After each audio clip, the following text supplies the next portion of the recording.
श्री ज्ञानदेव तुकाराम पंढरीनाथ भगवान की जय. मौली ज्ञानेश्वर महाराज की जय. जगद्गुरु संत तुकाराम महाराज की जय. शांती ब्रह्म एकनाथ महाराज की जय. गुरु गंगागिरी महाराज की जय. श्री स्वामी समर्थ महाराज की जय. सद्गुरुनाथ महाराज की जय. बजरंग बली हनुमान की जय. हर हर महादेव. निवृत्तीनाथ महाराज की जय. सब संतन की जय.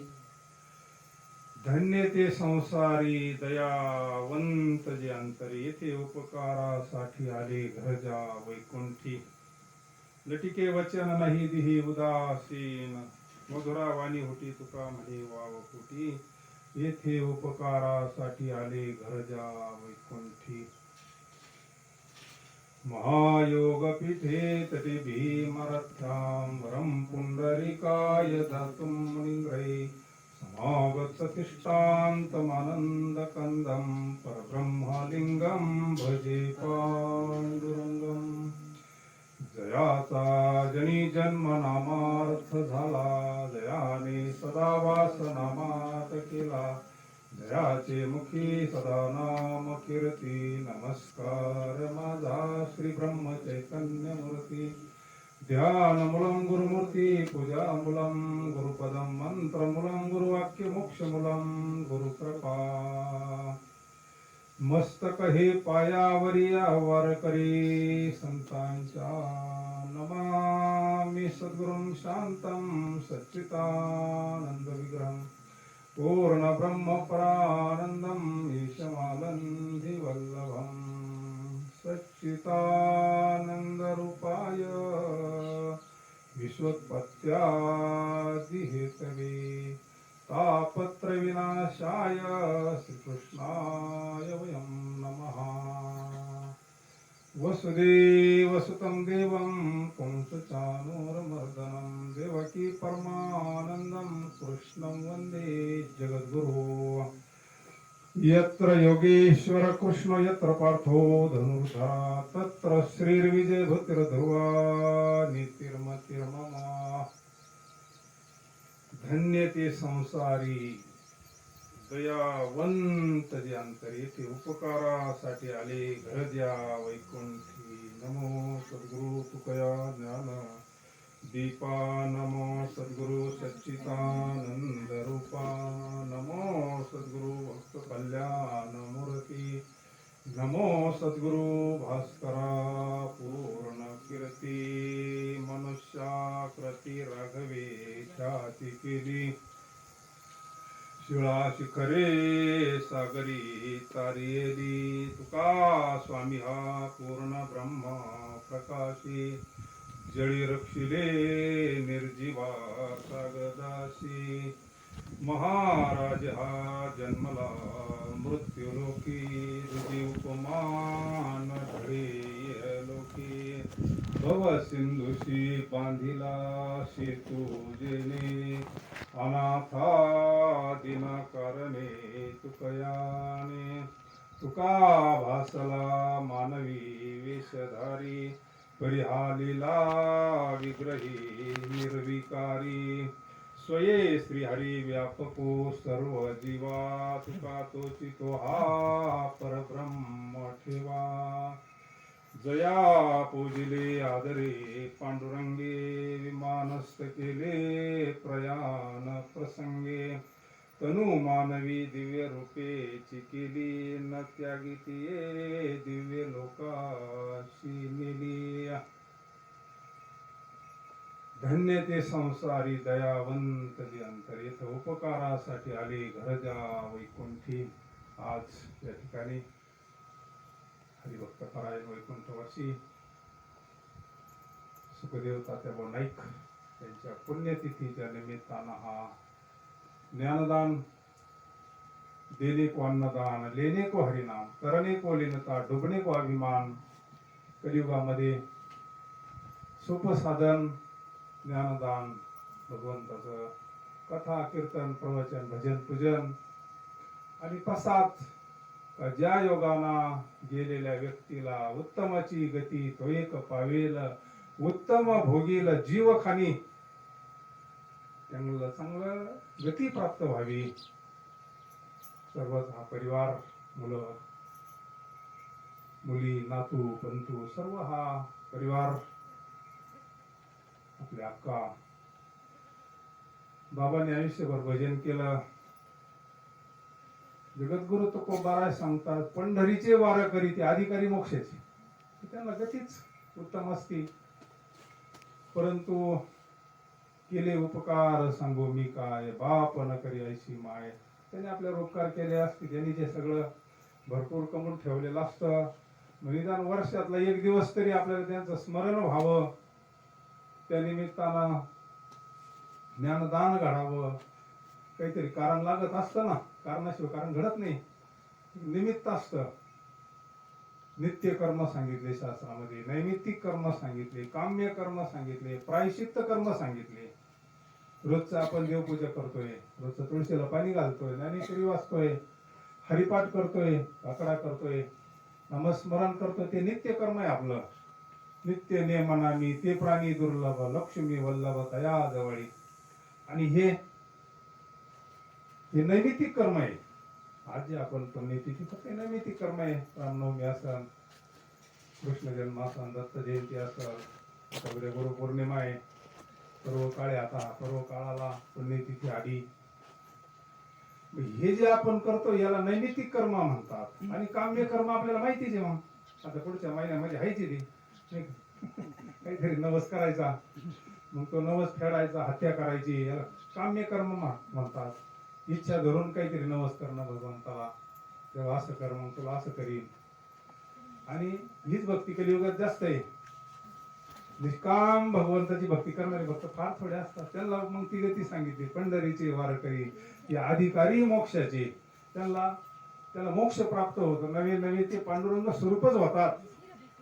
काम्य कर्म, प्रायश्चित्त कर्म, जर जीवनामध्ये काही निश्चित कर्म घडलं, काही चूक घडली, काही पाप घडलं, तर प्रायश्चित्त घ्यावं लागतं. नाथांना नाही का ब्राह्मणांनी प्रायश्चित्त दिलं. हा नाथ का सामान्य आहे का? जगाचा मालक जिथं पाणी भरतोय त्या नाथांना ह्या कर्मठ ब्राह्मणांनी प्रायश्चित्त दिलं होतं. दुपारची वेळ, ऊन तापत, आणि त्या अत्यंजाचा मुलगा असं उन्हामध्ये रडत होतं, पाय पळत होते त्याच्यावर. महाराजांनी बघितलं भूतदया आहे, त्याला उचलून घेतलं आणि घरी आणून सोडलं. पाहिलं या विद्वान लोकांनी म्हणले, अहो तुम्हाला हे झालं म्हणले, आता स्पर्श झाला म्हणले त्यांना. एवढा स्पर्शाला स्पर्श केला त्यावेळेस फारच हे होतं. तुम्हाला प्रायश्चित्त घ्यावं लागेल म्हटले. ह्या मंडळींनी नाथ महाराजांना प्रायश्चित्त घ्यायला लावलं. प्रायश्चित्त कर्म असतं, सगळी विधी करावा लागतो, पूजा करावं लागतं गंगेत जाऊन. ज्यावेळेस नाथांच्या घरी असंच आपल्या पितरांचं कर्म होतं, पुण्यतिथी होती, पितृपक्ष होता, आणि नाथांनी असं सुंदर असा, तिथे काय रोजचाच पांडुरंगाला पुरणपोळीचा नैवेद्य होता. तिथे काहीच कमी नव्हतं नाथांच्या इथं. धन्य पुण्य रूप कैसा झाला संसार, देव आणि भक्त दुधा नाही विचार. आणि काय पुरणपोळीचा लाडू, काय तिथं कमी नसा. सुवास सुटला होता नाथांची इथं. सगळे पितर जेवायला येणार, सगळे ब्राह्मण जेवायला येणार, अन्नदान, संतर्पण, मोठा विधी, मोठ्या ऐश्वर्यामध्ये स्वयंपाक चालू आहे, झालेला स्वयंपाक. आणि तिथून काय अत्यंज मंडळी असे चालले होते. आणि ते मंडळी चालले असता त्यांनी पाहिलं, काय नाथांची इथं वास येतो म्हणले. काय म्हणले, भाग्य असताना आता आपल्या नशिबात काय जमले, आपण गरीबी. ते लहान मुलगा होतं त्यांच्यावर, त्यांना ते रडायलाच लागलं, लोळायला लागलं. म्हणले, आई मला लाडू खायचा म्हणले. आणि मग ते आपल्याला कायच म्हणले, अरे ते ब्राह्मणाला म्हणले, ते सवळे हावळ्यातले ब्राह्मण त्यांच्या करता हे सगळं म्हणले, तर आपल्या करता काय नाही म्हणले. आपल्या काय नशिबात रे म्हणले, चल आपल्यासारख्याला काय असतं म्हणले. आणि नाथांनी त्या मुलाचं पाहिलं, ते लोळायला लागलं नाथांच्या. तिथून रस्ता चालला होता, थांबवलं. म्हणजे करडते म्हणले ते बाळ, भूतदया आहे साधूकड, नाही का. आणि मग सगळं सांगितलं. म्हणजे ते जेवायचं म्हणते. अरे म्हणजे या ना म्हणले, मग काय नाही, जे जे भेटे भूत देते मानी जे भगवंत हा साधूचा अंतकरणे लेकुराचे हित वाहे. साधूला कर्म नाही दिसत कोणाचं, त्याच्यामधलं ते अधिष्ठान दिसत असतं. अरे सर्वाभूती पाहि एक वासुदेव, सगळ्यामध्ये माझा पांडुरंगच भरला. म्हणले या म्हणले जेवण जा म्हणले. अहो म्हणले पण तुमच्या घरात आम्ही कसं काय यायचं म्हणले, आम्ही अस्पृश्य आहे म्हणले. तर ब्राह्मण जेवायला येणार म्हटल्यानंतर या म्हणले, त्यांना वेगळा स्वयंपाक करू म्हणले आपण परत. नाथ महाराजांनी एवढ्यांना जेवण घातलं, अत्यंत मंडळींना बोलून घेतलं, अख्ख्यांना तृप्त केला. अन्नदानाला जीव तृप्त होतो, तात्पुरता का होईना तृप्त होतो. आणि मग त्या ब्राह्मणाने बघितलं अत्यंत लोकांना जीव घातला म्हणजे नाथाने आपल्या अगोदर, ब्राह्मणाच्या अगोदर गेले निघून. आणि मग ब्राह्मणाला पुन्हा ते सगळं वाडा सारून घेतला, गोमूत्रानं सगळं स्वच्छ केलं, पुन्हा नवीन स्वयंपाक केला नाथाने. सोवळ्या आवळ्यामध्ये सगळं स्वच्छ केलं, धुवून चुवून पार सगळं सडा नागोळ्या टाकून. आणि गेले ब्राह्मणाला. आता ब्राह्मण कुठे येते जेवायला? म्हणले आमचा अपमान झाला म्हणले, आमच्या अगोदर या लोकांना तुम्ही जीव घातला म्हणले, अत्यंत आम्ही जेवायला येणार नसतो म्हणले. बहिष्कार टाकला त्या ब्राह्मणाने.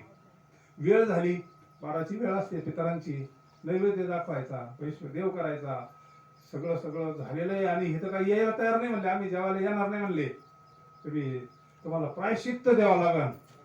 मग श्रीखंड्या होताच, श्रीखंड्या होतात म्हणले. श्रीखंड्या आता काय करायचं म्हणले, अरे आपल्या इथं सगळं एवढं स्वयंपाक केलाय, एवढं सगळं नियोजन झालंय म्हणले, ब्राह्मण तर जेवायला येत नाही म्हणले, त्याने आले त्यांचे बाप येतील म्हणले.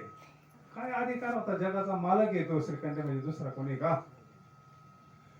आणि श्रीखंड्या म्हणले तुम्ही तयारी करा म्हणले, पान वाडा म्हणले, ते येतील म्हणले, त्यांचे बाप येतील म्हणले, ते आजी पणजी येतील म्हणले, सगळे पितर जेवायला येतील, तुम्ही काळजीच करू नका, मी आवाहन करतो. श्रीखंड्या अंगणात गेला आणि त्या सगळ्या पितरांना आवाहन केलं श्रीखंड्यानं.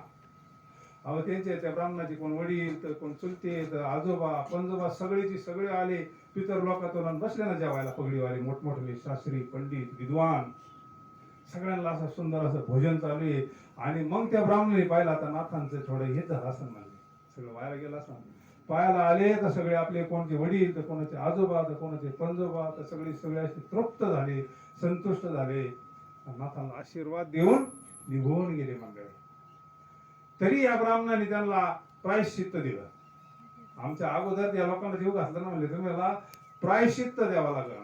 म्हणून नित्य कर्म, नैमित्तिक कर्म, काम्य कर्म आणि निषिद्ध कर्म, प्रायश्चित्त कर्म. आता आजचा हा जो कार्यक्रम आहे हा नैमित्तिक कार्यक्रम आहे. जगद्गुरु तुकोबाराय अशा वैष्णवाचं वर्णन करतात, अशा वारकऱ्याचं वर्णन करतात, तर त्याला कोणती गती प्राप्त होत असते. धन्य ते संसारी, इथं धन्यता दिली पण संसारीला दिली. आणि ज्यांचं आपण पुण्यतिथी करतो ते संसारींना आपण ऐकणारे संसारी, सांगणारे संसारी. धन्यता सगळ्यांना नाही देत महाराज, बऱ्याच ठिकाणी धन्यता दिली पण संसारिकाला धन्यता देणारे फक्त संत आहे. या विश्वामध्ये फक्त एक संत असं पार्ट आहे का ते संसारिकाला. ज्ञानेश्वर महाराजांना अगोदर दया आली संसारिकाची, असोनी संसारी. हरिपाठाच्या अगोदर काय म्हणले, कोणत्या भगव्या कपड्याची आठवण नाही आली, संन्यासीची योगी जपी तपी कोणाचीच आठवण नाही आलेली. असोनी संसारी जिवे वेग करी वेदशास्त्र उभारी पाह्या सदा. म्हणून या अभंगात सुद्धा जगद्गुरु तुकोबारायांनी वर्णन करावं. जगद्गुरु तुकोबाराय धन्यता देतात. कोण धन्य आहे या जगतामध्ये? पैशावाल्याला धन्यता नाही दिलेली. धन्य जगी तोचे हरी रंगी राम कृष्ण वासुदेव सदा स्मरे वाचे. आता हे जोडपणी कुठं सप्ताह असू, भजन असू, काकडा असू, कुठं कार्यक्रम असला का तिथं जाणार. कारण भोळ्या भाविकाशी हरिपद प्राप्ती, अभिमानी अशी गर्भवास. आणि मग त्यांना धन्यता नाथ महाराज सुद्धा देतात. धन्य जगी तोच एक हरी रंगी नाचे राम कृष्ण वासुदेव सदा स्मरे वाचे. विषयी विरक्त दया नाही अपपर संतुष्ट सर्वदा सोये व्यापक निर्धार. धन्य जगी तोच एक हरी रंगी नाचे. तशी इकडे लोक किती का नाचतात त्या डीजेवर नाही, त्याला कुठं धन्यता आहे? आपण पाहतो त्याच्यातच आपण. पण भगवंताच्या भजनामध्ये नाचणारा, भगवंताच्या कीर्तनात नाचणारा मीराबाई, आजही मीराबाईचं नाव निघतं का? धन्य जगी तोच एक हरी रंगी नाचे. एका जनार्दनी नित्य हरीचे कीर्तन, आशनी शयनी नित्य हरीचे चिंतन. धन्य जगी तोच एक हरी रंगीनाचे राम कृष्ण वासुदेव. मग असे जे कोणी असतील, असे जे कोणी वैष्णव असतील, नामधारक असतील, वारकरी असतील, ते धन्य. धन्य ते संसारी दयावंत अंतरी. दया हा साधूचा गुण आहे.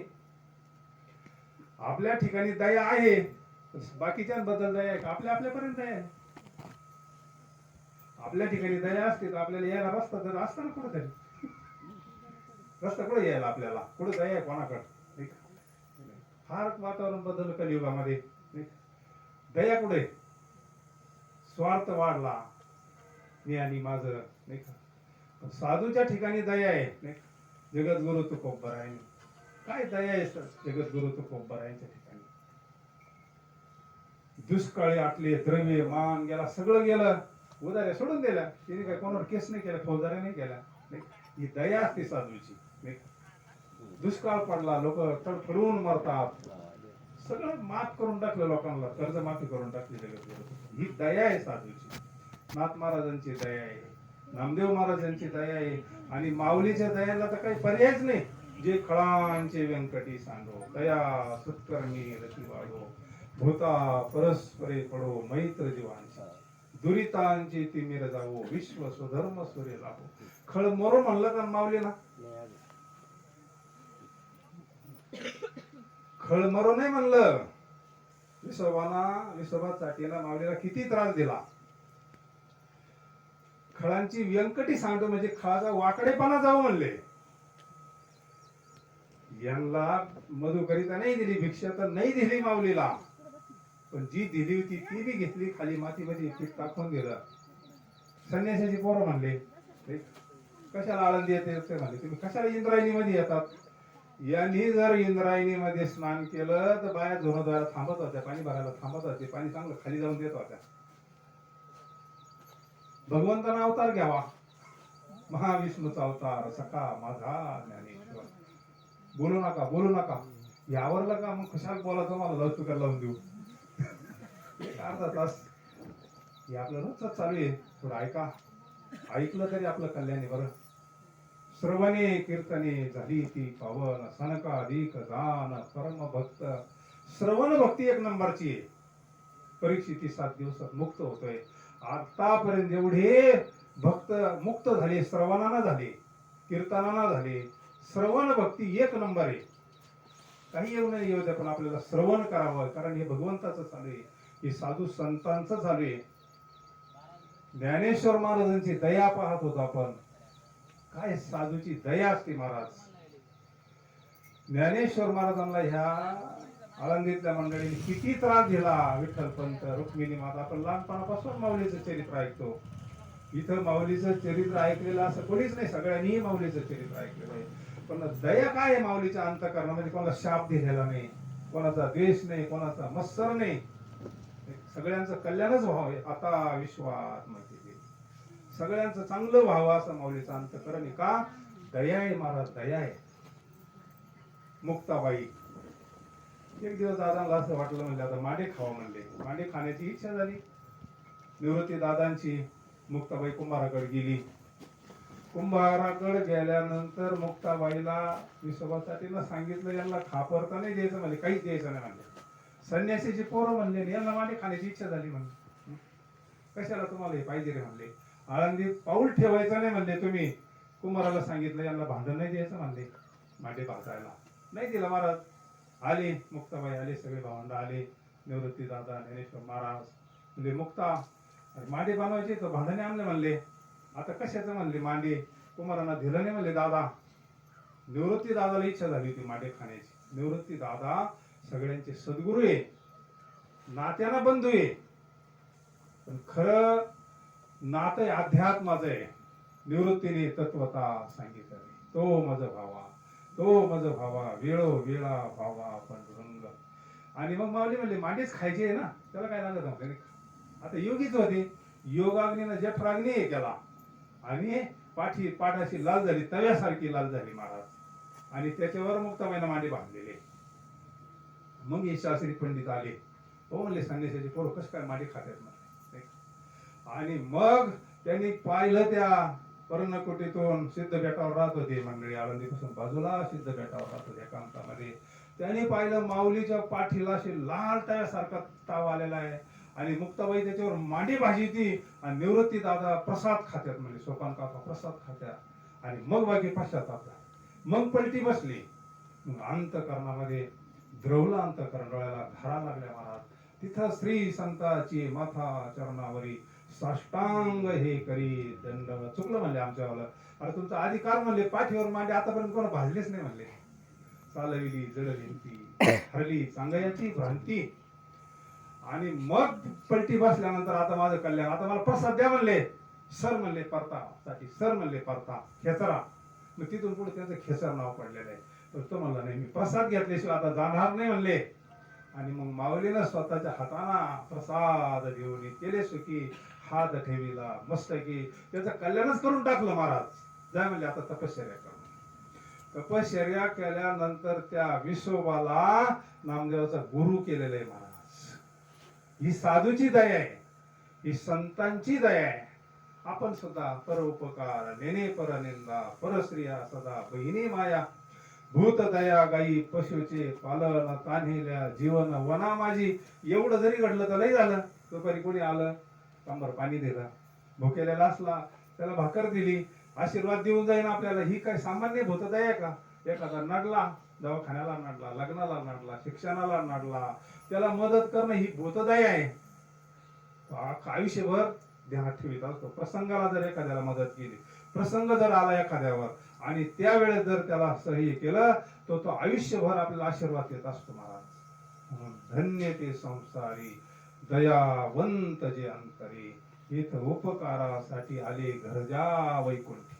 मग हे संत मंडळी वैकुंठातले, आम्ही वैकुंठवासी आलो याच कारणाशी. बोलिले जे ऋषी साच भावे वर्ताया. झाडू संतांचे मार्ग आडराणी भरले जग. आपल्यासारखे आडरानात येतात, त्या विषयामध्ये रंगले. प्रवचन कीर्तन भजन घेणं नाही, फक्त पैसा पाहिजे, सत्ता पाहिजे, लोभ वाढला, सगळं वाढलं, प्रतिष्ठा पाहिजे, मान पाहिजे, मग गर्दीला कमी नाही. जिथं शुद्ध चालू आहे, शुद्ध चालू आहे ना, तिथं गर्दी नाही राहिले महाराज. म्हणून येथ उपकार आडराणी भरले जग. यांना भगवंताचं भजन सांगण्याकरता, हित सांगण्याकरता, त्याला कल्याणाचा मार्ग सांगण्याकरता आम्ही वैकुंठातून आलो म्हणले. झाडू संतांचे मार्ग आडराणी भरले जग. उच्चिष्टाचा भाग उरला तो शेष शिवू. मग असं सांगण्याकरता जे येतात, आम्ही वैकुंठातून आलो. सांगतो तुम्हाशी भजारे विठ्ठला, नाही तरी गेला जन्म वाया. ह्या शरीरात जर भगवंताला नाही भजलं महाराज, काय आषाढीचा सोहळा आले वारकरी, काय सोहळा असतो. ऐशी चंद्रभागा, ऐसे भीमातीर, ऐसा नाम घोष सांगा कोठे. ऐसे हरिजन, ऐसे संत जन, नाही का. आणि मग तो पंढरपूरचा सोहळा, पांडुरंगाची भक्ती, नामस्मरण, आवडे देवाशी तो ऐका प्रकार. नामाचा उच्चार रात्रंदिवस, तुळशी माळ गळा, गोपी चंदन तिळा, हृदय कळवळा वैष्णवांचा. असं देवाला आवडतं ते संत वैकुंठातून येऊन आपल्याला हा मार्ग सांगता. सांगतो तुम्हाशी भजारे विठ्ठला, नाही तरी गेला जन्म वाया. करिता बरोबरी दुरावशी दुरी, भवाची पुरी वहावशी. आपल्याला गोळा करायचा मग करिता बरोबर, नुसतं गोळा करायचं. एकदा हे सगळं झालं का मग आपण करू म्हणजे परमार्थ. एकदा सगळं उरकून घेऊ, सगळं व्यवस्थित करून घेऊ, प्रपंच एकदा चांगला करून घेऊ आणि मग परमार्थ करू. पण गॅरंटी नाही ना त्याच्यावाली. सगळं झाल्यावर परमार्थ करायला गॅरंटी काय याच्यावाली. माशी पंख पाकडे तव हे सरी आट्या, तो काय म्हणत नाही आता. आता याच्यावर अजून बरंच राहिलंय नाही का. पाईपलाईन राहिली, भंगे राहिले, लग्न राहिलं, अमक राहिलं, तमक राहिलं. तो काळ काय कोणाचा बात नाही. आयुष्य जात आहे पहा, काळ जपत असे महा, स्वहिताचा घोर बहा, ध्यानी रहा. हे दोन्ही चाका संगत चालले पाहिजे. प्रपंच आणि परमार्थ संगत चालला पाहिजे, तरच परमार्थ होत असतो. करू शेवटी थकल्यावर काय चालतंय. जव हे सकळ सिद्ध आहे, हात चालावया पाय.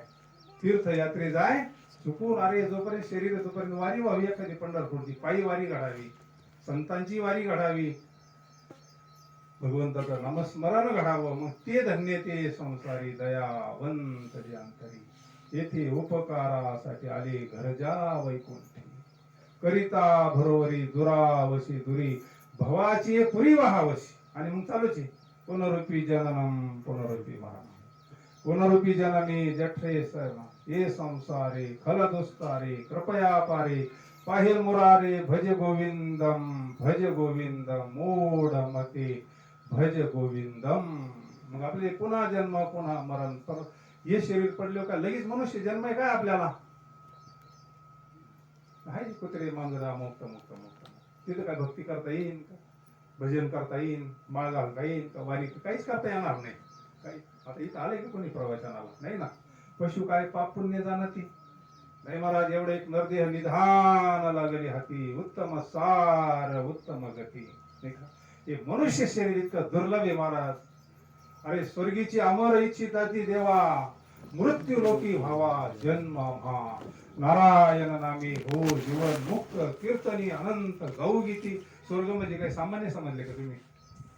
स्वर्गामधले मंडळी तिथं काहीच कमी नाही, तेल अमृत तिथं अशा सडका नाही, हिरे मालिक मोत्याच्या सडका तिथे काहीच कमी नाही.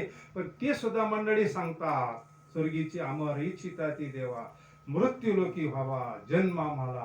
का? वारी करता यावी, भगवंताचं भजन करता यावं, नामस्मरण करता यावं, कीर्तन करता यावं, कीर्तन ऐकता यावं. नारायण नामी हो जीवन मुक्त, कीर्तनी अनंत गाऊ गीती. म्हणून मनुष्य शरीर फार दुर्लभ आहे आपल्याला, पण गॅरंटी नाही, कोणाचीच गॅरंटी नाही. येथ वरो नाही आले अवतार, येरते पामर जीव किती. एक ना एक दिवस आपल्याला हे शरीर सोडायचंय. मग शरीर सोडायचं अगोदर आपलं काम झालं पाहिजे. त्याच्या करता आलो ना आपण, ते झालं ना, संसारात प्रपंच होत असतो, संसार वाईट नाही. ते म्हणले धन्य पुण्य रूप कैसा झाला संसार. अरे सावता बाबाचं हे पंढरपूर झालं. कांदा मुळा भाजी अवघी विठा, मोठ नाडा विहीर दुरी अवघी व्यापिली पंढरी. कधी याच्यात बसला पाहिजे तो आयुष्यभर. सावता बाबा भगवंताचं भजन करतात, नामस्मरण करतात, परोपकार करतात. म्हणून दया हा फार मोठा साधूचा गुण आहे. दया, क्षमा, शांती ते देवाची वस्ती. आपल्याला तसं व्हायचंय, वरून नाही आतून व्हायचंय. वरून तर फार भारी आहे, आतून आपलं अंतःकरण बदललं पाहिजे, अंतःकरण पवित्र झालं पाहिजे, आपलं शुद्ध झालं पाहिजे. आणि त्याच्याकरता हे सगळं भजन पूजन सप्ताह त्याच्याकरता असते. भजन पूजन अंतःकरण. तुका म्हणे चित्त करारे निर्मळ, येऊनी गोपाळ राहे तेथे. म्हणून जगद्गुरु तुकोबाराय म्हणतात, धन्य ते संसारी जो परोपकार करतो, दुसऱ्याला मदत करतो. देव मामलादार म्हणून एक सटाण्याचे होऊन गेले, फार अधिकारी महापुरुष स्वामी समर्थ महाराजांची त्यांच्यावर कृपा. तशी ते भोसेचेच, पंढरपूरच्या अलीकडे भोसे नावाचं गाव आहे. पहिलंच गाव लागतं पंढरपूरहून येताना आपल्या मार्गे. भोसेचे मूळ जन्म आहे त्यांच्यावाला. पवित्र कुळामध्ये जन्माला आले, पवित्र ते कुळ पावन तो देश जेथे हरीचे दास, वारकरी परिवारामध्ये जन्माला आलेले. त्यांच्या जीवनात एक प्रसंग ऐका तुम्ही. दया कशी असते साधूची. ग्रहस्थी होती बरं का, ती ग्रहस्थी होती. ती पुढे शिक्षण झालं त्या काळामध्ये. शिक्षण ब्रिटिशांच्या काळातला इतिहास आहे त्यांच्यावाला. स्वामी समर्थांची कृपा झाली आणि ते नोकरीला लागले मामलेदार म्हणून. त्या काळात मामलेदाराचा फार मोठा अधिकारी होता, तालुक्या जिल्ह्याचं सगळं त्यांच्या ताब्यात असायचं त्या काळात. आणि मग ते मामलेदार झाल्यानंतर त्यांची बदली इकडे सटाण्याला झाली. त्या भागामध्ये त्यांच्यावर बरंच मोठं कार्य झालं. मग त्यांच्याकडे असे काही खटले आले, कोणी आले, सगळे शिक्षक त्यांच्याकडे होते. कोणा चोऱ्या केल्या, माऱ्या केल्या, ते माफ करायचे. सुधारलं तर सुधरून जाय बाबा, तुझं कल्याण होईल. कोणाला काही दवाखान्याला मदत लागली तर मदत करायची. कोणाला काय असं गोर गरीबाला त्याच्याकडे कोणी आला का त्याला काहीतरी देणार, ही त्यांची दया होती. आणि मग इतकी त्यांच्यावाली कीर्ती पसरली, लांब लांब लोक यायला लागले. देव मामलेदार लय उदारी म्हणले, लय दान धर्म करते म्हणले. आणि कर्म धर्म संयोगाना त्या वर्षी दुष्काळ पडला महाराज. त्या काळात जर दुष्काळ पडला तर लोक तडफडून मरत होते अन्न पाण्यावर. आता जशा सुविधा तशा सुविधा नव्हत्या. भरपूर सरकारी गोठ्यात, पण सरकार होतं इंग्रजांचं, त्याला काही दया माया काही नव्हतं. आणि मग सरकारची परवानगी नाही, कोठीमध्ये भरपूर धान्य पडलेले, गोर गरीब लोक मंगळवेढा पंढरपूरच्या भागामध्ये लोक असे तडफडून मरायला लागले. आणि मग त्यांना असं कळालं का देव मामलेदार फार मोठे दानशूर महात्मा आहे म्हणले. नोकरीला आहे, देव मामलेदार आहे, लई गोरगरिबांना देतात म्हणजे मदत करतात. मग तिकडे लोक तिकडे सुटले सटाणेकडे, पंढरपूर मंगळवेढा. आणि मग देव मामलेदारांनी काय घात असं तेवढं अन्नदान करायचं, कोणाला जोंधळे द्यायचे, कोणाला काय देता येईल ते. आणि ते लोक पंढरपूरला तिकडे त्या भागात गेले का सांगायचे लय दान धर्म करते म्हणजे. मग लोंढा सुटला ना. जे घेऊन जात होते ते काही गप राहतील का मग. तिकडे जाऊन सांगायचे देव मामलेदार भरपूर धान्य त्यांच्याकडे म्हणजे ज्वारी काय असेल ते देतात म्हणले. आणि मग लोंढे अशी दारामध्ये गर्दी व्हायची जत्रा सारखी. ते आई साहेब काय तुका म्हणे पतिव्रता, तिची देवावरी सत्ता. आणि मग काही महिलांना बोलायचं, ते जोंधळे दळायचे, भाकरी करायचे आणि त्या लोकांना जीव घालायचं, कोणाला धान्य द्यायचं, काय द्यायचं, असं रोज चालला असताना सगळं संपून गेलं त्यांच्या पगारातलं काय असेल ते. त्या माऊलीनं पार आपल्या अंगावरचे दागिने मोडून टाकले दान धर्मा करता. आपण पाहतोय दया. त्यांना मूलबाळ नव्हतं बरं का, ते म्हणले सगळे पांडुरंग हे सगळे आपलेच म्हणले, सगळे आपल्याच परिवार आहे म्हणले. चालते बोलते लोक मरू लागले म्हणले अन्न पाण्या वाचून. आणि त्या माता माऊलीनं आपल्या अंगावरचं सगळं सोनं मोडून टाकलं आणि दान धर्मामध्ये खर्च केलं. काहीच नाही राहिलं आता घरातही, काहीच नाही राहिलं. त्यांनी पगाराचं काय असेल ते करून टाकावं. असा प्रसंग आला का रोज लोंढे असे तडफडून लोक मरायला लागले. आता काय करायचं. धन्य ते संसारी दयावंत जे अंतरी. साधूचा अंत करणे. मुलगा उपस्थित झोपलेला, आईला झोपीन का. आई पाहिजे, हा तिला 9 महिने इथं सांभाळलेलं पाहिजे. उटी भार वाहे त्याचे सर्वस्व आहे, तिला आई म्हणतात. आणि मग हे संत आपले मायबाप आहे. तुम्ही संत माय बाप कृपावंत कायमी पतित कीर्ती मानू. अवतार तुम्हा धरावया कारण उद्धरावया जन जड जीवा. वाढावया सुख भक्ती भाव धर्म कुळाचार नाम विठोबा. आपल्याला सुख देण्याकरता तर आले ते अवतार घेऊन. आणि मग महाराजांनी असं ठरवलं, मोठे 2 गोडाऊन होते, भरपूर धान्य होतं. आता हे सरकार परवानगी देत नाही. त्यांनी भरपूर प्रयत्न केले पण सरकार काय वाटायला परवानगी देत नाही. आता करायचं काय. आपण जर वाटावं तर सरकार, आपल्याला शासन आहे, अधिकार आहे, शेवटी सत्ता आहे, आपल्याला शिक्षा करतील. पण त्यांनी ठरवलं आपल्याला शिक्षा देऊन काय देतील, सुळावर देतील, फाशी देतील, याच्यापेक्षा काय करणार आहे. एवढी जर जनता वाचत असताना आपण एकटं गेलं तर काय फरक पडत. नाहीतरी एक दिवस जायचंच आहे ना. चांगलं करून गेलं तर काय हरकत. परोपकार करून गेलं तर काय अर्थ नाही. आपल्याला काय सरकार काही शिक्षा देऊ म्हणले. त्यांनी प्रार्थना केली पांडुरंगाची. आपल्या पत्नीला सांगितलं का उद्या आपण हे सगळं मोकळं करून देणारे म्हणले, वडा उघडणारे, कुलप तोडणारे म्हणले, शासनाच्या परवानगी नाही म्हणले आपल्याला. पण पावत नाही म्हणले दुःख, सर्वसामान्य दुःख पावत नाही म्हणले. आता मला दम धरवत नाही म्हणले. आणि दुसऱ्या दिवशी पांडुरंगाची पूजा केली, पांडुरंगाला साक्षी ठेवून गेले. आणि उघडली तो गंगा यमुना नावाचे फार मोठे गोडाऊन होते, फुल जोंधळ्यानं भरलेले होते, सरकारीच होतं सगळं ते. आणि मग जसं आपलं रेषेने वाटून टाकलं, सगळं गोरगरिबाला वाटून टाकलं. सगळे लोक तृप्त झाले, ज्याला जेवढं पाहिजे तेवढं घेऊन जा. बंधने अख्खं मोकळं केलं. आणि मग प्रत्येक काळात असतातच काही मंडळीने लगेच जाऊन सांगितलं का तुमची परवानगी नसताना देव मामलेदारांनी सगळं वाटून टाकलंय म्हणले. मग आले अधिकारी, कलेक्टर काय काय सगळं, लालदेवाच्या गाड्या काय, सगळं शासन तिथं आलं, सगळं सरकार तिथं आल्यानंतर सगळे म्हणले आता त्याला शिक्षा होणार म्हणले, याला गड्या घालून नेणार म्हणले आता. पण ज्यांनी हे सगळं हे केलं होतं म्हणजे देव माणूस आहे म्हणले.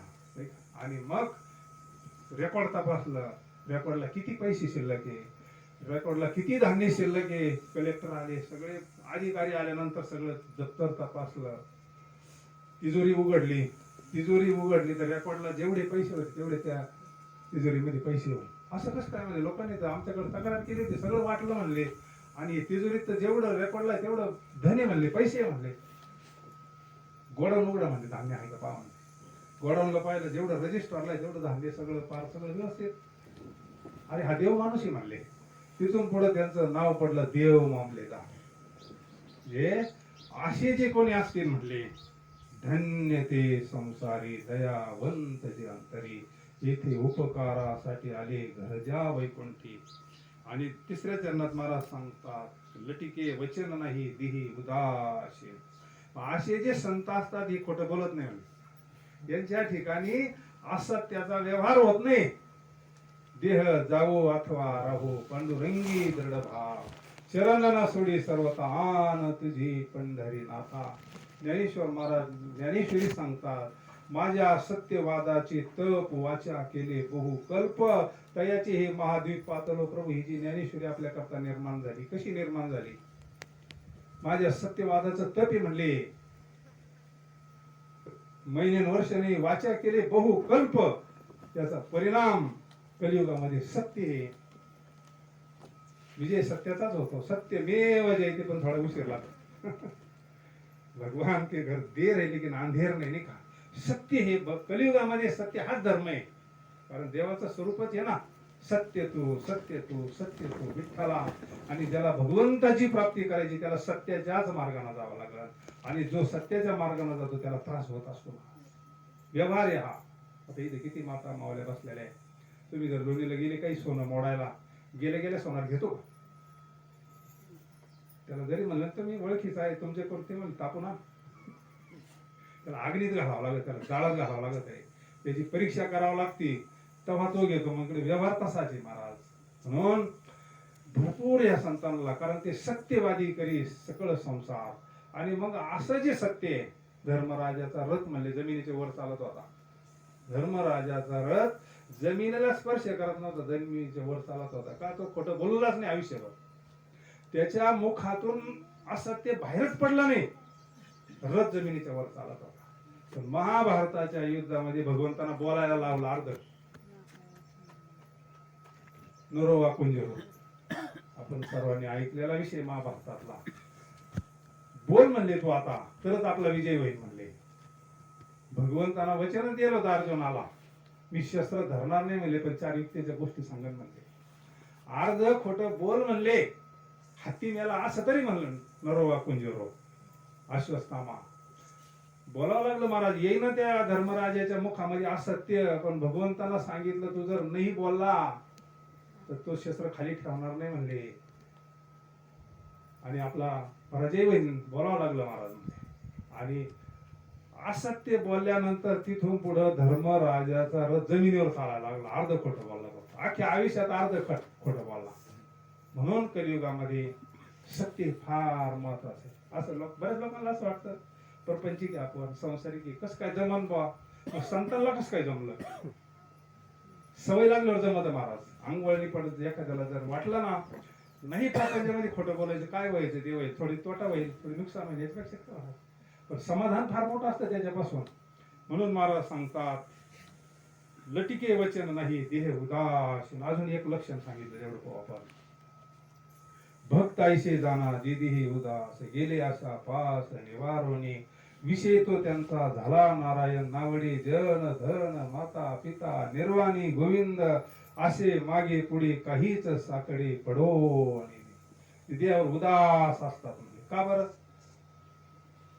दुसऱ्याच्या वस्तूवर आपण उदास असतो. दुसऱ्याचं आपण काही उसनं आणलं, आपल्याला काही त्याच्याबद्दल आसक्ती नसते. तसं हे शरीर सुद्धा देवानं आपल्याला काही काळापुरतं दिलंय. बाबाने देह ठेवला, बॉन्ड संपला. काही काळापुरतं हे शरीर आपल्याला दिलेलं आहे. हे पंचमहाभूताचा गोंधळ केला एके ठाई मेळ. हे जे पंचमहाभूताचं शरीर आहे ना, हे देवानं आपल्याला उसनं दिलेलं आहे. नाटामध्ये मला सांगता, दिले इंद्रिय हातपाय कान डोळे मुख बोलाया वचन, जेणे तू जोडशी नारायण. भगवंताच्या दर्शना करता हे तुला शरीर दिलंय म्हणले. आपण त्याच्याकरता वापरीचं भाऊ, ज्याची त्याला कळतंय ना. दिले गर्भात वचन देवा करीन भजन, जग जीवन नारायण करीन चिंतन तयाची. आठवीन पाय हा माझा नवस. हे सगळे इंद्रिय सेंद्रिय काय नवस केले, ते जर नाही फेडले तर आपल्याला उलट पालट करून टाकीतात महाराज. मग आपण कुठंतरी जातो, मग ते म्हणते तुमचा नवस येतो फेडावा लागत. हा तर मोठे बाबा आहे, सबदेवांका बाबा. त्या पांडुरंगाला आपण नवस केलेला आहे. दिले गर्भात वचन देवा करीन भजन. आठवीन पाय हा माझा एक वेळ करी या दुःखा वेगळे. आतमध्ये गर्भवासात असताना आपण नवस केलेला आहे. बाहेर आल्यानंतर कायचं भजन आणि कायचं पूजन, जे करते त्याला त्रास. म्हणून देहावर का उदास हा मुद्दा आहे आपला. संत देहावर का उदास असतात याला माहिती. एक दिवस आपल्याला सोडायचंय. भक्त आईसे जाना जी देही उदास गेली. ती वस्तू आपली नाहीये. आज जी वस्तू ती आपली आहे. तैसा हृदयामध्ये मी रामू असता सर्व सुखाचा रामू. का उदास असतात याच्याबद्दल पहा व्यवहारातलं उदाहरण. एक जणाचं असं मुलाचं लग्न आलं. मुलाचं लग्न म्हणल्यावर मग काहीतरी सोनं करावं लागतं ना सोनबाईला. का देहावर उदास, तुम्हाला लगेच एका मिनिटात कळन अभंगाचा अर्थ. आणि मग लग्न जवळ आलं, जमलंय की सगळं जमलं. लग्न जवळ आल्यानंतर मग काळजी, आता सोनं तर भलतंय महाग झालंय म्हणले. लग्न करायचं, पाटील घरा नाही, श्रीमंती मोठ्यापणात आली पण पैसा नाही. आता काय करायचं. आता सोनं करायचं, लग्नामध्ये काय करायचं. आता यांच्यासारखं मित्र होता, काय काळजी करतो म्हणले, आपल्याकडे किलो ना सोनं पडेल. लग्नापुरतच लागत तुला, उस तात्पुरतं लागत ना, उस ना घेऊन जाय म्हणले. लग्न झाल्यानंतर परत दे म्हणले. आणि मग त्याला 20 तोळ्याचं सगळे दागिने आणले, मुलीच्या अंगावर घातले सोनबाईच्या. लग्न झालं थाटामाटामध्ये, सगळं व्यवस्थित लग्न पार पडलं. आणि परत मुळाच्या टायमाचा प्रसंग आहे. मग सासऱ्यानं त्या सोनबाईला जवळ घेतलं, म्हणजे बाई एखादी वस्ती जरा याला जप बर का, हे आपलं नाही म्हणले. आता तिनं अगोदरही त्या सोन्याला जपलं ना, आता सोन्याला जपणार आहे. आता कसं जपन, तिला माहिती आपलं नाहीये. दृष्टांत पहा तुम्ही. तिनं सोनं जपलं अगोदर बी काही दिवस, पण सासऱ्याला सांगितले आपलं नाही म्हणले. हे लग्नापुरतं आणलेले आपल्याला परत द्यायचंय म्हणले. सगळं जिकडे तिकडे झालं का मित्राचं परत द्यायचंय. आताही सोन्याला जपन, पण आता कशी जपन मग. तिला माहिती आपलं नाही. आता ते आपलं नाही. तसे साधूही शरीराला जपतो ना, आपणच जपतोय. पण साधूला माहिती एक दिवस हे सोडायचंय आपल्याला. हे सगळं शरीर नाही, शरीराच्या संबंधाला सगळं सोडायचंय आपल्याला. एक दिवस याच्यावाली माती होणार आहे, एक दिवस याची रक्षा होणार आहे. तुका म्हणे रक्षा झाली आपोआप, उजळलेला दीप गुरु कृपे. आणि हे विसरलोय आपण. एवढ्या गोष्टीला आपण विसरलो का आपल्याला एक दिवस जायचंय, सगळं सोडून जायचंय. काहीच बरोबर नेता येत नाही, हव्या भारी. कोणाला कळत नाही, कोणाला माहिती नाही, सगळं सोडून जावं लागतं. तुका म्हणे ज्याची संपदा एवढी, सांगा ते कवडी नेली नाही. त्याची आठवण आली का ज्याची घर सोन्याची होते, म्हणजे आपल्या ती नारशीची, त्याची घर सोन्याची होती. घर सांगा ते कवडी नेली नाही. म्हणून भरपूर असावं पण त्याला चिटकू नाही महाराज. संसारी असावे असोनी नसावे, भजन करावे वेळोवेळा. म्हणून देही उदासीन. संतही प्रपंच करतात, देहाला सांभाळतात, सगळं मुलं बाळ नाही का. अवघा ती संसार सुखाचा करीन, आनंदे भरीन तीही लोक. जाईन गे माई तया पंढरपुरा, भेटे ना माहेरा पोलिया. म्हणून यांनी फार आपल्याला दिव्य संदेश दिलेला आहे संतांनी. मग आपण शेवटच्या चरणात महाराज सांगतात, लटिके वचन नाही देही उदासीन, मधुरा वाणी होतीन तुका म्हणे वाव होती. संत कसे असतात, संतांच्या अंतःकरणामध्ये दया असते. किती मुलांना काही करू द्या, आई त्याला जवळच घेत असते. काही मुलं आई वडिलांना त्रास देणारे सुद्धा आहेत ना. म्हणून आई वडील तरी सुद्धा एक ना एक दिवस मुलगा सुधरण, एक ना दिवस चांगल्या वाटेला येईल. आईचं अंतःकरणे, वडिलाचं अंतःकरणे नाही का. कसाय मुलगा असू द्या, पाहुणा कसाय असू द्या, जावा वाटतो ना. कसाय असू द्या, महिनाभर नाही जास्त काय राहायचं. पाहुणा जावाच वाटतो, पण मुलगा कसा असला तर आपल्या जवळ राहावा वाटतो. का बरं, आपला येतो. तसं सुखी आपलं स्वरूप आहे महाराज. म्हणून शेवटच्या चरणात महाराज सांगतात, मधुरा वाणी होती तुका म्हणे वाव. संतांचं अंतःकरण कसं असतं, फार व्यापक असतं. लेकोराचे हित वाही माऊलीचे चित्त, ऐशी कळवळ्याची जाती करी लाभावी. कोटी भारवाही त्याचे सर्वस्व ही तुका म्हणे माझे तुम्हा संतावरी होते. अंतःकरणामध्ये कळवळ असतो साधूच्या. आईची उपमा दिली, एका जन्माच्या आईचं अंतःकरण असेल तर संतांचं अंतःकरण कसं असेल. संतांना सगळे आपले वाटतात. सर्वाभूती पाहे एक वासुदेव, जे जे भेटे भूत तेथे मानिजे भगवंत. हा कळवळा हा जिव्हाळा असतो बरं का, जाणे भक्तीचा जिव्हाळा. तिथे कोण कुठं जायला कुठं मोकळं नसतं, कोण कवी हे नाही, पण जिव्हाळा आहे. इतक्या माझं झालं आहे कुठे सप्ताह असला तर यांच्या बरोबर हे जोडतो सप्त्याला प्राऱ्याला हो आहेच. जरी शरीराने गेले तुका म्हणे का मरणीची शरीर उत्तमाची वरी कीर्ती मागे कीर्ती रूपाला पुढे जात नसतात. ते भजन केलेले मंडळी महाराजी काकडा पाठी आता इथून आजकाल ना आपल्याला आज परीक्षा झाली इथं यायचं कसं दिवसा हे मंडळी पहाटे कसे काकड्याला जात असतील बघ 2:30 भक्ती ते कठीण 16 वर्षी पोळी. अरे हीच भक्तीची याच्यापेक्षा वेगळी कोणती परीक्षा असते. पास झाली त्या परीक्षामध्ये ते त्याचं फल त्यांना प्राप्त झालं. दिव्य लोकांना गेले जया आदरे पूजिले पांडुरंगी. म्हणून भक्ती सोपी सांगितली काही ठिकाणी अवघड सांगितली. तुका म्हणे सोपी आहे सार्वभौमी भक्ती पार सोपी म्हणले. आणि इथं मला सांगतात भक्तीची कठीण 16 वर्षी पोळी. अशा प्रतिकूल अवस्थेत सुद्धा परमार्थ बंद नाही. आपल्यासारखं मला होतील काय त्या काकड्या असून नाही महाराज. नियम नामा म्हणे केशवराजा केला नियम. परीक्षेच्या टायमाला नापास नाही झालं पाहिजे ना. पाऊस असताना एखाद्या दिवशी चिडचिड असतात परिस्थिती असतात पण नाही जायचंच. त्या परीक्षेत पास झाला का तो पास झालाच. त्याला काय भगवंतानं कृपा करायला काय लागतं त्याला. तो का कुठं लांब आहे का आपल्या हृदयातच येतो. 60विला दाता त्रैलोक्याचा धन्य त्याची माता धन्य त्याचा पिता 60विला दाता त्रैलोक्याचा. जोपर्यंत शरीर त्यांचं चांगलं साथ देत होतं हातपाय चालत होते तोपर्यंत त्यांनी काही केलेले नाही परमार्थ केलेला आहे. ह्या मंडळीच्या संगतीत राहिले ते. संगती फार महत्वाची हो. आपण कोणाच्या संगतीत आहोत. संगती संतन की संग लागली तेरी अच्छी बनेगी कबीरदास महाराज म्हणतात. म्हणून संताचे संगती मनो मार्ग गती आकाळावा श्रीपती येणे पंथी. रवी दीप हिरा दाविती देखणे अदृश्य दर्शने संताचिया. त्यांचा महिमा काय वर्णू मी पामर न कळे तो साचार ब्रह्मादिका. माय बापे पिंड पाळीला माया जन्म मरण जाया संत संग. संताच्या वचने वारी जन्म दुःख मिष्टान्न ते भूक निवार. म्हणून संत संगती घडलेली या जोडप्याला आणि ते संस्कार पुढे चालत असतात. एक वडील जे जे करती तया नाम धर्म ठेविती येरती अनुष्ठिती आम्हा सामान्य सकळ. आपण जर हरिपाठ केला तर आपले नातू पंतू करतील ना. आपण जर दुसरे उद्योग केला तेच करतील महाराज. हे संस्कार नसते सहज घडत असतात. हीच संस्था आहे ग्रस्तीची. कोणती वेगळ्या सगळ्यांना संस्कृती घातली घरी कोण राहील आणि तिथे जागा पुरण का. इथं संस्कार झाले पाहिजे. आपण जर सकाळी स्नान झाल्यानंतर देवपूजा केली तुळशीला पाणी घातलं ते निदान पाळतील ना. आपण गेल्यावर करतील ना. वारी करतील भजन करतील पूजन करतील. म्हणून संस्कारित कुटुंब आहे. पंढरीचे वारकरी अधिकारी मोक्षाचे. म्हणून असे आपले वैकुंठवासी हरिभक्त परायण सुखदेव तात्याबा नाईक हे जावंच लागत असतं प्रत्येकाला. जो जन्माला आला त्याला एक ना एक दिवस या जगाचा निरोप घ्यावाच लागतो. पण जाण्यात फरक येऊ. जाते तर सगळेच त्याला काय जावं तर लागतच. मारिती धुळीती तुळीती निष्ठूर नाही त्या यमाशी करुणा.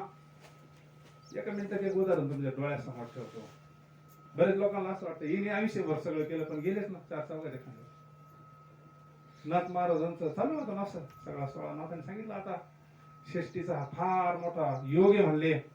त्यांना भगवान दत्तात्रेयांचं दर्शन षष्टीला झालेलं अनुग्रह षष्टीला झालेला. स्वामींचं दर्शन स्वामींची पुण्यतिथी षष्टीला. षष्टी अगोदर करतच होते ते म्हणले षष्टीला अजून एक गोष्ट घडणार आहे म्हणले. आणि नाथ महाराज कीर्तन करत होते कोणाच्या डोक्यातही नाही नाथ महाराज समाधी घेते. सामान्याचं जाणे आणि साधू संतांची काळावर सत्ता आहे. तुका म्हणे काळ काही करो न शके बळ तुम्ही सांभाळिले संती. भय निरसले कंठी कृत कृत्य झालो इच्छा केली ते पावलो. नाथ महाराजांनी सांगितलं मला भगवंताचं बोलवून आला तर आम्ही चाललो वैकुंठाला चाललो म्हणले. आम्हाला काय आता सुख नाही दुःख नाही आयुष्यभर जाते माहेराला माझ्या मूळच्या घराला. कुठं जायचंय आपलं. माझी माहेर पंढरी आई भिवरीच्या तिरी. कुठं जायचंय आपल्याला पांडुरंगाकडे जायचं. माहेरला जायचं म्हणजे काही दुःख आहे का. पण माहेर कळावा भगवंत स्वरूपाला जायचं आपल्याला. सायुज्य मुक्ती प्राप्त करायची. आणि मग नाथ महाराजांनी भगवंताचे चिंतन करता करता शरीर ठेवून दिलं. आणि मग नाथ महाराजांची त्या काळामध्ये पैठणच्या भर याच्यातून अशी मुठी चालली 16 चालला. देहाच्या गावाल्या जन्म मृत्यूची सोहळ्या ना म्हणू नये धनंजया जया परी. एक माऊलीच्या पुरीला वाट लावायचं होतं. नेमकं पहिलं मूळ होतं. पाहुणे रावळे पुरणपोळीचं जेवण सगळं सगळं नालीनाथांची टिकून सोहळा आहे. मृत्यू हा सोहळा आपण त्याला घाबरतो ना, आपल्याला ते हे वाटतंय. आणि ती म्हणली ह्या मेल्याला आजच काय जायला जमलं म्हणले. नेमकं मला आता पोरीला वाट लावायचं आणि हे तिकून आलंय म्हणले. नाही घाबरतो आपण.